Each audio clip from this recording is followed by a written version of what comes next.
dams, and gravity did all the work for us and started pulling the pollution out of Lake Michigan, changing the momentum of the direction and the flow of the Chicago River, sending our pollution away from Lake Michigan down the Mississippi River, never to be heard of again.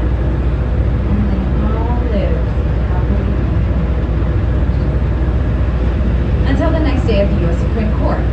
Now, this event that I'm telling you about, this is the first and only time in history a river was reverse engineered. So when the Supreme Court justices were reviewing the case, they didn't know what to say. They were like, how are we supposed to ask Chicago to reverse a river that reversed for the first time ever? Don't know how to do that. And then Chicago also presented the same argument that Alice Chesborough provided us a couple decades earlier. He said, St. Louis, the solution to pollution is dilution. They said that, by the time that this Chicago pollution reaches you on the Mississippi River, the Mississippi's so wide and vast, you're not going to be able to tell it's all that polluted. I don't buy that either, but this is 1900 before the formation of the EPA. Now, the very last question that the Supreme Court asked St. Louis, they said, okay, St. Louis, we get it, you don't want your freshwater Mississippi River being polluted. Quick question.